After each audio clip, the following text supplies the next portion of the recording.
शासन चलेगा, शासन नायक है वो। पंचम काल के अंत तक उनका ही शासन चलना है।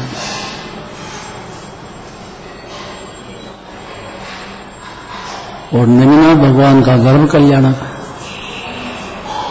गर्भ कल्याणक तो मेन चीज है, क्योंकि गर्भ में ही नहीं आए तो जन्म किसका, मुनिराज कौन बने, न मोक्ष कौन जाएगा।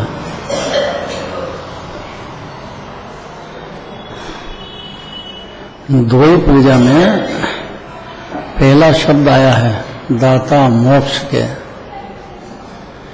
नेमिनाथ भगवान के लिए भी यही बात है, महावीर भगवान के लिए भी बात है, और हर तीर्थंकरों की यही आवाज है।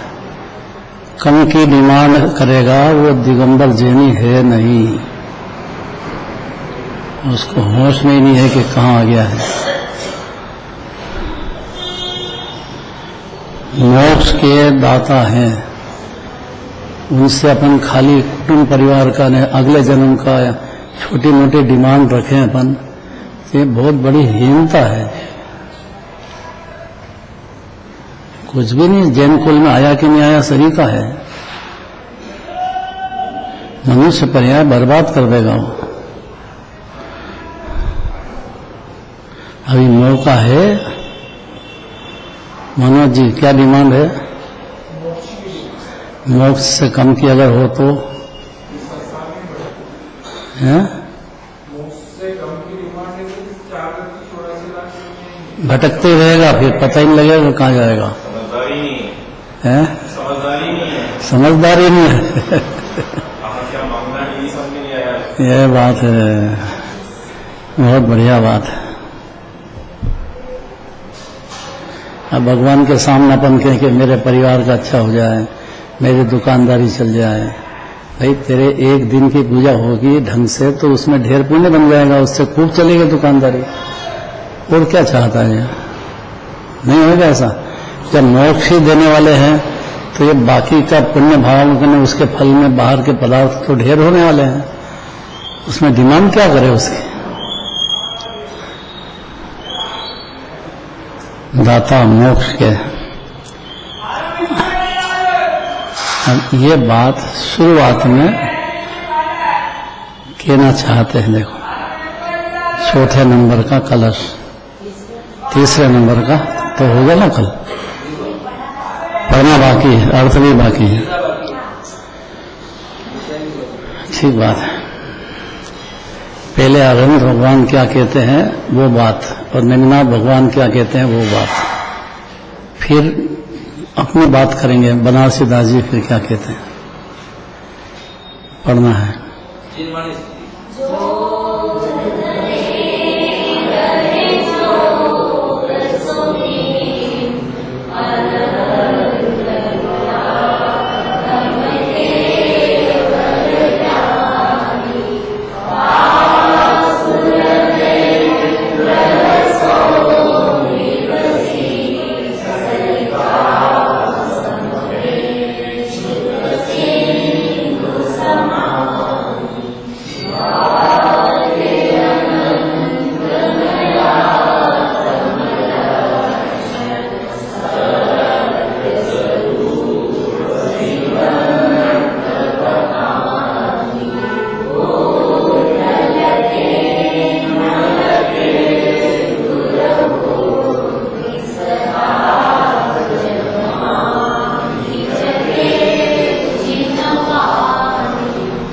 दुर्बुद्ध मन में पहले गुणस्थान वाला को नहीं दिखता है। ये जो जिनेन्द्र देव कह रहे हैं, दिव्य धनी में कह रहे हैं, दाता मोक्ष के हैं, उनको नहीं दिखती है ये बात।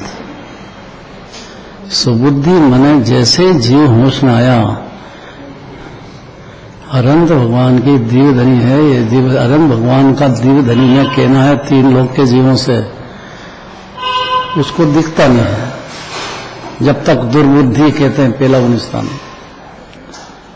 दिखने का मतलब आत्मानुभूति प्रकट हो जाना, जीव को आत्मा शांति का समुद्र है ऐसा विश्वास बैठ जाना, अनंत गुणों का दरिया है, और उसको लगना चाहिए कि मोक्ष अभी होने वाला है, अपने होगा वो आगे की बात। अभी मुक्त है जीव, ऐसा जीव को भाव भाषण में लगे, नहीं लगता है तब तक दुर्बुद्धि कहते हैं। हम देखो, अनंत गुणों के धारक, कितने गुण है अनंत भगवान के? 4 ही है खाली, क्या 8 ही है?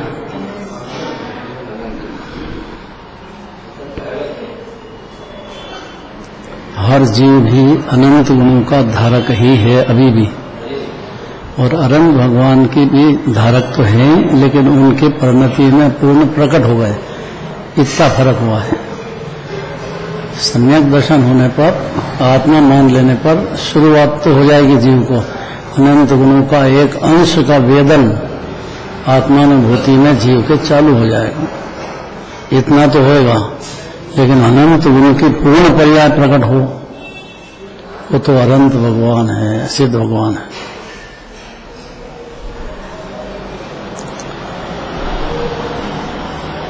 सिद्ध भगवान को तो अनंत भगवान की बात माने सुने तो कोई सिद्ध भगवान भी देखने लग जाएंगे। जब अनंत भगवान ही नहीं दिख रहे हो, उनको सिद्ध भगवान कैसे दिखे? नहीं,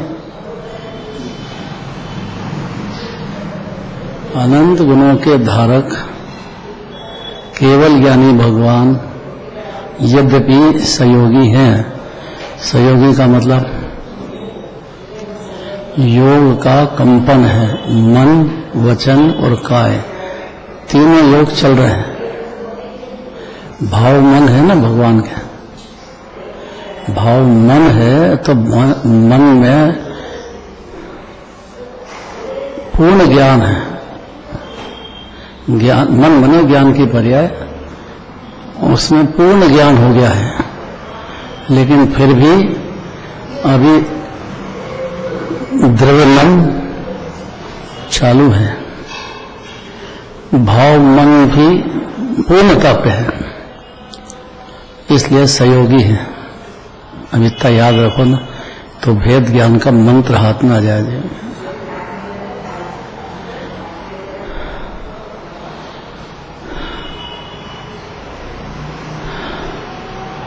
कौन बताएगा 3 पॉइंट? सहयोगी, अयोगी। अयोगी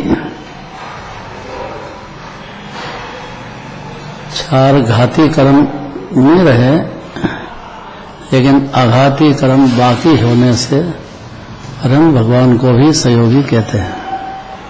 सिद्ध भगवान के बिल्कुल नहीं। सत्ता मौजूद है ना, कर्म की सत्ता मौजूद है, तो उसके निमित्त में परिणति में हीनता भी है या पूर्णता नहीं है। न्याय से बात है।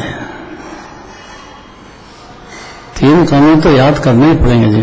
कौन कौन से?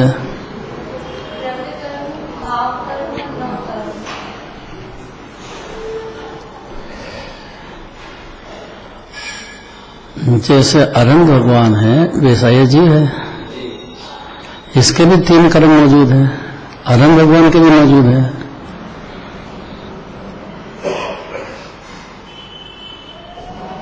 इतने में अगर जीव सोचना चालू करेगा, अर्थात मन में, विचारों में, इसमें क्रांति पैदा करेगा, सोचने की, बस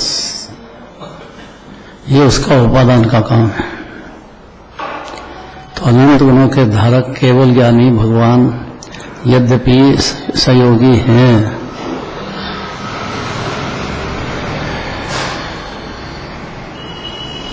से उसका अर्थ दिया। ऐसे लोगों को आदि पुराण में अक्षर मलेश कहा है।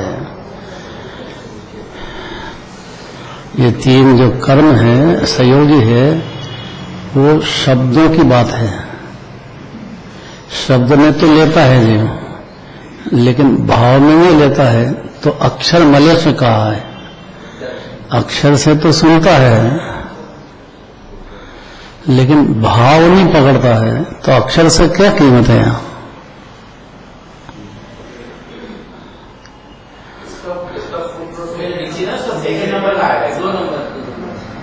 इसी लाइन के नीचे एक लाइन और है अरे उसकी बात भी करेंगे, पहले अक्षर मलेश की बात तो समझ जाओ, फिर आगे की बात।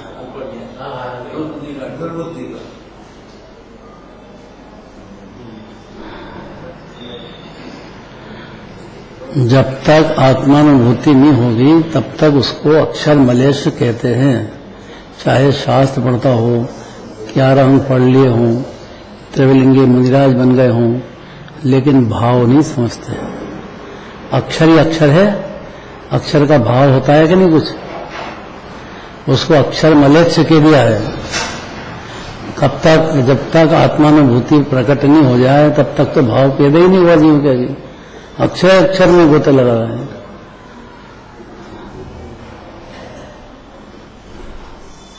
वो भी उसको कहते हैं जो जिनवान में सुन रहा हो, पढ़ रहा हो, उसको कह रहे हैं अक्षर मलेश।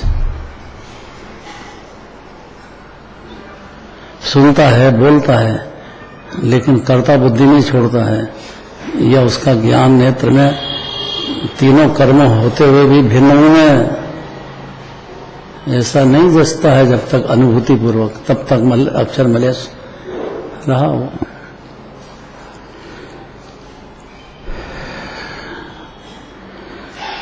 क्यों?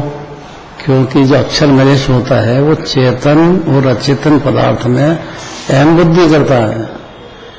चेतन माने अन्य जीव में मेरा है और मैं उसका करता हूं। अचेतन माने जो शरीर है, यह भाव कर्म, नो कर्म है, द्रव्य कर्म है, पुद्गल है, ये तीनों पुद्गल ही है। उसमें मैं पना करता है कि मैं रागी देशी हूं, मेरे को 8 कर्म ने बांध लिया है, मेरे पाप का उदय है, मेरे पुण्य का उदय है। ऐसा बोलता तो है, लेकिन रिवर्स नहीं होता है। रिवर्स का मतलब उसको समझ करके भाव में लेकर के अपनी सत्ता को प्रकट कर ले, अपनी सत्ता पे अपनापन आ जाए जीव का, जो अनादि से है जीव के पास। कितनी कठिन पड़ रही है।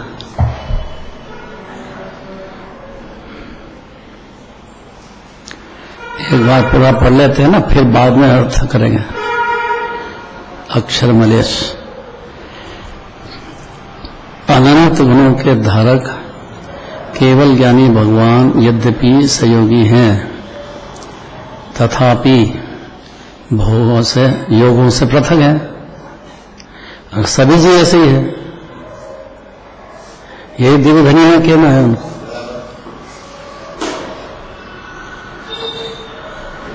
उनके हृदय दृढ़ से अर्थात ज्ञान की, श्रद्धा की और चारित्र की पर्याय ये हृदय है। इसके दृढ़ से माने इसके समुद्र में से, समुद्र है ना आत्मा तो, ज्ञान दर्शन सुख वीर्य का समुद्र है जीव। भगवान भी ऐसे हैं और हर जीव भी ऐसा है, लेकिन उनके दृढ़ से माने पूर्ण रूप से परिणति में योग का कंपन भी बंद हो जाने से, योग का कंपन तो है अनंत भगवान के, सिद्ध भगवान के योग का कंपन नहीं है, तो प्रदेशों का कंपन तो होता है, लेकिन उनके हृदय कमल अर्थात शुद्धात्मा की तरफ पूर्ण लीनता हो जाने से, अपनी आत्मा में पूर्ण लीनता होने से नदी रूपी जिनवाणी निकल कर शास्त्र रूप समुद्र में प्रवेश कर गई है। क्या बढ़िया बात है। इसको जिनवाणी माता कहते हैं। ये अनंत भगवान के दृढ़ में से अर्थात उनके अनंत ज्ञान में से, अनंत दर्शन में से, अनंत सुख में से, अनंत वीर में से, नौ लब्धि में से ये नदी प्रकट होती है जो बह रही है। वीर हिमाचल से निकली गुरु गौतम के मुख कुंड ढरी है, और मोह महाचल भेद चली, जग की जड़ता तब मोह रूपी शत्रु है ये। दर्शन मोह पर मेरे ही परिवार है, मेरे ही घर है, मेरी दुकान है, मान बैठा है जीव। अनंत पुरुषार्थ है जीव को इस मान्यता को बदलने में। लेकिन है तो अनंत भगवान जैसे जीव। उनके नदी समुद्र में से जैसे नदी बहती है, इसी अंदर में से निकलती है जिनेन्द्र भगवान की वाणी, उसी का नाम जिनवाणी माता है। 4 अनुयोग हैं, एक एक अनुयोग का विस्तार बहुत है, परम सत्य है वो। जरा भी जिनवाणी में शंका है तब तक अज्ञानी है। निशंक हो जाओ। चारित्र मोह संबंधी शंका तो कुंकुंदाचार्य को भी थी, और वो चारित्र मोह संबंधी है, दर्शन मोह संबंधी नहीं होती है। तब तक तो अज्ञान अंधकार में है। कुंकुंदाचार्य को भी चारित्र मोह संबंधी शंकाएं हुई। गए ना सिमंदर भगवान के पास, 8 दिन तक वहां रुके, आहार नहीं लिया। वहां के केवली से गंधर्व देवादि से चर्चाएं की, अपनी सब शंका दूर की, पर वो चारित्र संबंधी शंका है। वैसे निशंक तो चौथे स्थान में हो जाता है जो, और जहां व्रति हुआ तो निशंको व्रति पंचम स्थान से अनंत अनुबंधी संबंधी शंका नहीं रहेगी। बाकी 2 कषाय वाली रहती है, अनंत अनुबंधी और अप्रत्याख्यान। मुनिराज की भी शंकाएं रहती है, लेकिन अनंत अनुबंधी नहीं, प्रत्याख्यान नहीं, अप्रत्याख्यान की डिग्री वाली कषाय नहीं। क्रोध मान माया लोग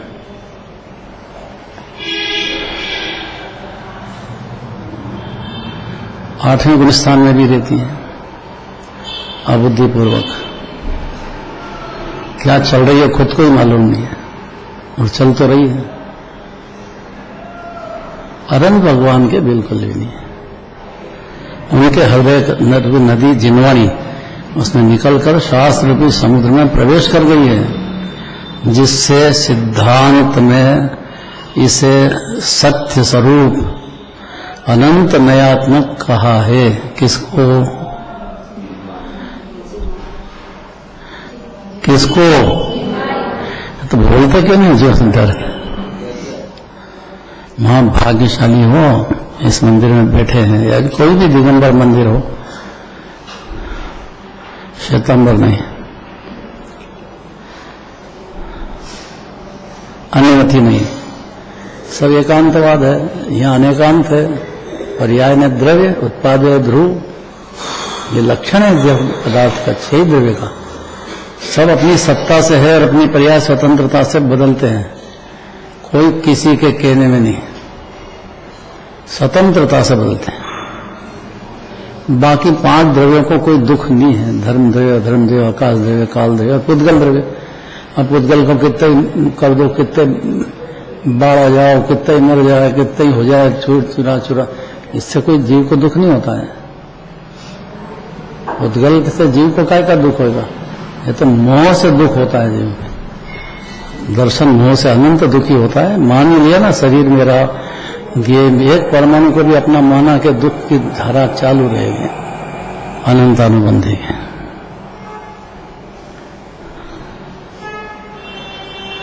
जिन्हें भगवान ने बता दिया मेरा तो एक आत्म और कोई जगत में मेरा है नहीं, अनादि से मेरे साथ है, अनंत काल तक रहेगा। ताने ममत्व जो कीनो, इसमें मैंने अपनापन लगाया जब से, अपनी आत्मा ये मेरा है पहचान करके अनुभूति पूर्वक, तब से जीव का ज्ञान नेत्र खुलता है, मोह के अंधकार से बाहर निकल जाता है। जबरदस्त मोह का अंधकार है।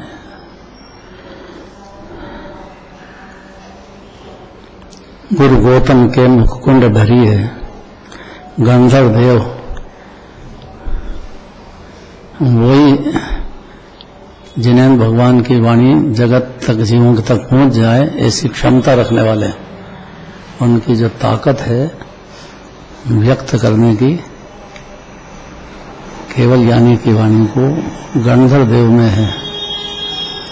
और उन्हीं से ये सारी बातें चली है, तो उन्हीं के आधार से शास्त्र की रचना होती है।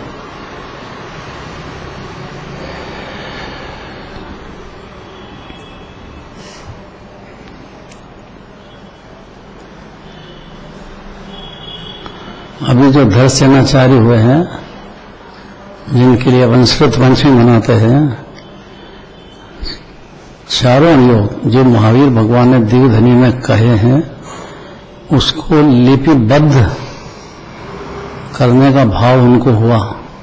और पुष्पदंत आचार्य और भूतबली आचार्य जो है, उनको बुलवाया, पहले परीक्षा करी उनकी,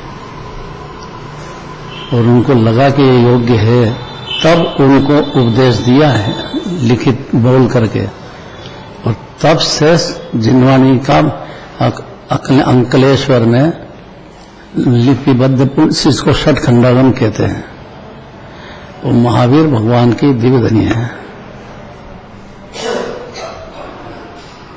और उसी का नाम जिनवानी माता है। लिपिबद्ध हो गई ना, लिपिबद्ध। तो आज अपने को शास्त्र के अंदर जिनवानी माता का पूरा भरोसा करना चाहिए। इसमें जो लिखा है वो ही गंधर्व देव के द्वारा कहा गया है। हरण भगवान के द्वारा जो कहा गया, वो गंधर्व देव ने लिख करके अपने को शास्त्र के रूप में दे दिया। यही उपकार है, बस ये गंधर्व देव का उपकार है। ये कुंदाचार्य का भी यही उपकार है। वो तो सिमंदर भगवान के पास जाकर के आकर फिर लिखा है। 84 पावल बनाए, 84 सारी जिनवानी माता हुई। विस्तार बहुत है, क्योंकि जीव के अज्ञान अंधकार का भी पार नहीं है। कहना का करना, किसको किसको अपना मान के करता बुद्धि में, सुख बुद्धि में पड़ा अनादिकाल से। इस अज्ञान अंधकार को दूर करने में एकमात्र जिनवानी माता ही निमित्त है। तो कैसी है जिनवानी माता? कि अनंत गुणों के धारक केवल यानी भगवान यद्यपि सहयोगी हैं, यद्यपि योगों से, तथापि योगों से पृथक हैं, अर्थात पूर्ण स्थिर हो गए हैं। उनके हृदय रूप दृढ़ से नदी रूप जिनवानी निकलकर आत्मस्वरूप समुद्र में प्रवेश कर गई है। शास्त्र रूपी समुद्र में प्रवेश कर गई है। शास्त्र कहो कि आत्मा कहो,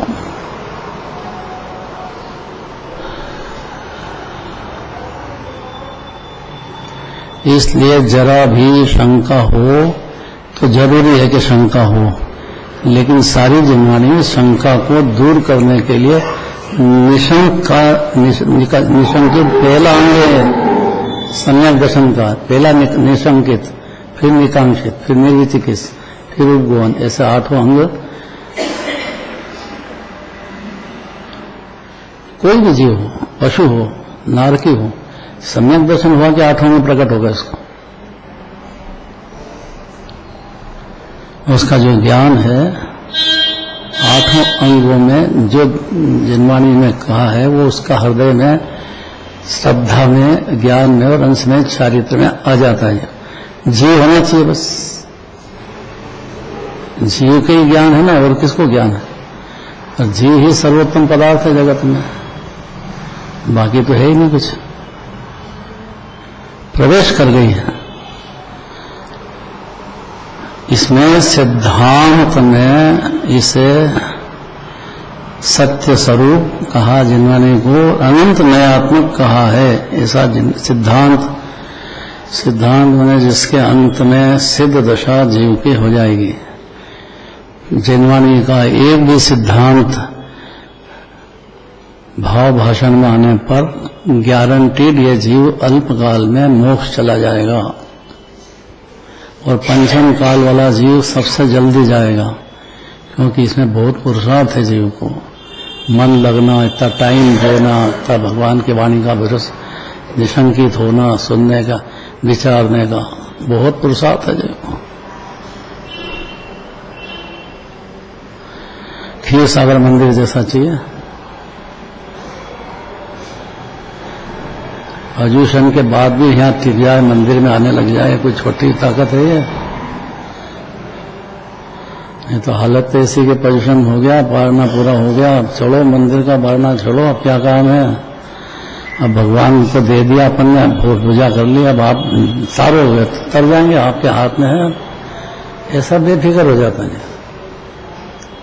इतने भोलेनाथ नहीं है भगवान। उनने जो कहा है जिनवाणी में, वो बात जिनवाणी में आई है, वो भाव भाषण में जीव के पहुंचना चाहिए। भाव भाषण कहो कि आत्मानुभूति कहो, एक ही बात है। उसकी परिणति में अद्भुत शांति और आनंद जो कभी नहीं चखा जीव ने, उसके असंख्यात प्रदेश में से समुद्र बहेगा, नदी बाहर निकलेगी अंदर ही अंदर से, चौथे गुलिस्तान में। कोई भी जीव हो, नरक में हो तो कोई फर्क थोड़ी पड़ता।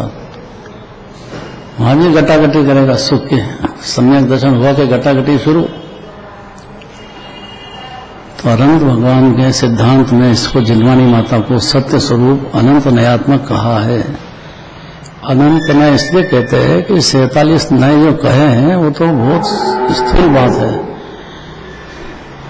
अनंत गुण है तो अनंत ही पर्याय है, तो अनंत नय हो जाते हैं उसमें। एंगल है वो जानने का।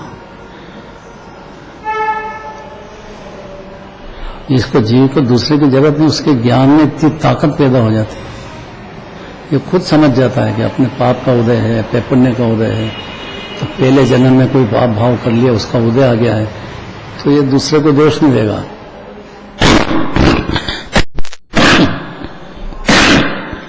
अपने दुख के लिए जहां दूसरे को दोष दिया, क्या ज्ञान अंधकार में चल है ही जीव, अनादि से देते ही आया है।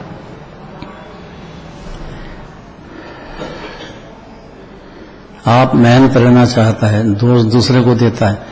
आपकी परिणति में 10 जन्म पहले के 100 जन्म पहले कोई भाव हो गया है, तो उसका उदय आएगा कि नहीं आएगा। पूर्व कर्म किए खोटे तो उदय आएगा, तो सहन करो। अब पहले आपने दूसरे को दुख दिया है, उसको उन्होंने कैसा सहन किया होगा, अब आप भी महसूस करो कि पाप भाव का फल क्या होता है, कैसे पशु गति में रहना पड़ता है। ज्ञानी नहीं जाते हैं क्या पशु गति में? नहीं जाते हैं तो वहां देखते नहीं, दुख नहीं होता है क्या? होता है तो जानते हैं कि मैंने भी दिया पहले, अब मेरे उदय आया है, तो उसमें दूसरे को क्या दोष देंगे। ज्ञानी कभी दूसरे को दोष नहीं देगा, वो अपनी पर्याय में समझ जाता है कि भाई मेरे पहले का भाव किया था, अब उसका उदय आया है।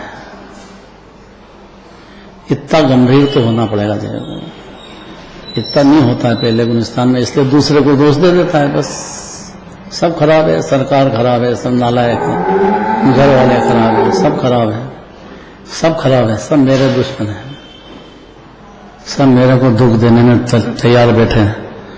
मैं क्या करूं?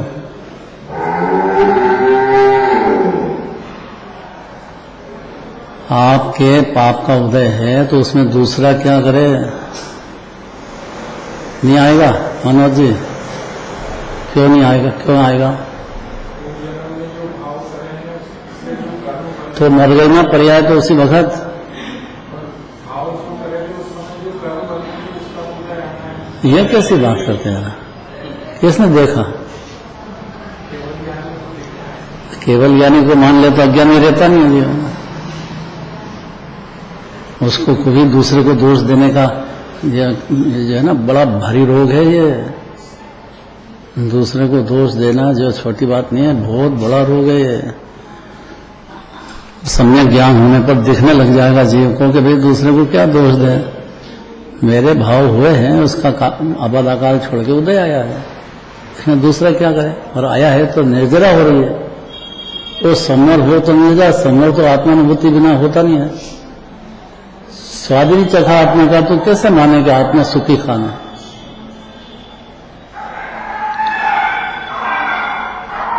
मन लग रहा है कि नहीं लग रहा है, सुहा रही कि नहीं सुहा रही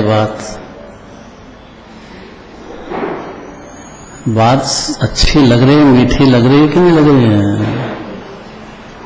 जल्दी चलें, चलते हैं, बस एक लाइन और है, बस हो गया टाइम।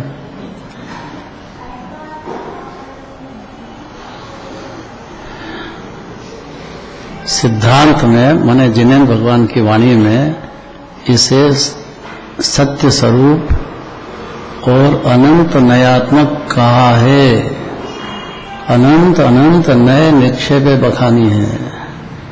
इसे जैन धर्म के मर्मी, अब इसमें आ गया बात, जैन कुल में पैदा हो जाना अलग बात है, और जैन धर्म का मर्मी मन हृदय में ये तीनों कर्मों को समझना, उसका उदय समझना, उससे वेद ज्ञान भी होना, सत्ता भी मंजूर करना, जिनेन्द्र भगवान की जो वाणी है उस पर चिंतन करना, बार बार मंदिर में नहीं छोड़ देना है, हर समय प्रयोग करो, हर समय देखो।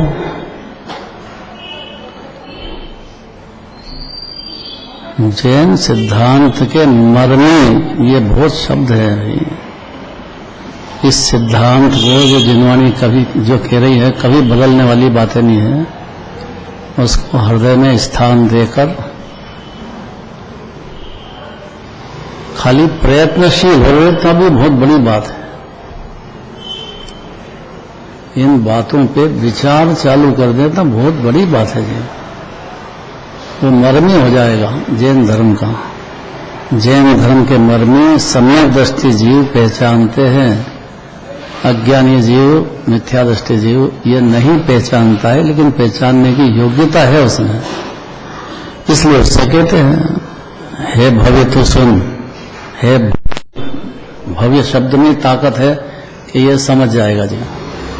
संगी पंचेंद्री होना चाहिए, भले पशु गति हो कि नरक गति हो, उसमें समझने की ताकत है। अभी संगी पंचेंद्री बहुत बड़ी बात है, ये बहुत बड़ी उपलब्धि है जीव के पास, और वो बाहर में तो खूब वापरता है जहां नहीं चलती है इसकी, और उसको ये लगता है कि मेरे चलाने से चलती है। ये बड़ा भारी भ्रम है। ये जैन धर्म का जो मर्मी होता है वो इस भ्रम को तोड़ देता है। तो ये मर्मी हुआ ना, वो सिद्धांत का मर्मी हो गया। भले बोलना याद नहीं हो, कोई सुनाने की जरूरत नहीं किसी को। इसे जैन धर्म के मर्मी सम्यक दृष्टि जीव पहचानते हैं, क्योंकि जाना कि सम्यक दर्शन हुआ, सम्यक दर्शन हुआ तो आत्मा की पहचान हो गई। आत्मा की पहचान हो गई तो सुख में शांति का दरिया तो अपना आत्मा, उसमें विश्रांति चालू होती जाएगी जीव के, बहुत जल्दी मोक्ष हो जाएगा। इतना सरल है, क्योंकि सुख में शांति की खान तो जीव है, यही सर्वोत्तम पदार्थ है। इसे मूर्ख मिथ्या दृष्टि लोग जीव नहीं समझते हैं, सुनते भी हैं, विचार भी करते हैं, पर समझ नहीं पाते हैं। उनको नहीं सुनता है, बस मेरा परिवार, मेरा पुत्र, मेरा घर, मेरा मकान, मेरी दुकान, बस इसी में मगन है, छोड़ के एक क्षण में चला जाएगा। नहीं समझता है कि छूट जाएगा, ये इतना नहीं समझता है जीव। ये संयोग ज्यादा देर नहीं रहते, नहीं समझते हैं। ऐसी जिनवाणी जगत में सदा जयवंत होवे, ऐसी जिनवाणी माता है मेरे हृदय में बार बार आए, मैं उसका मर्म भी समझूं, अपने आप को संभालने का मेरा ताकत पैदा हो जाए, और मैं भी बहुत जल्दी मोक्ष मार्ग में चल पड़ूं। और मोक्ष तक की गारंटी है, चलने की देर है कि पहुंच जाएगा जहाँ, एक कदम भी आगे बढ़ेगा तो पहुंच जाएगा जहाँ। कल चलेगी इसके आगे क्या व्यवस्था देते हैं कई बार।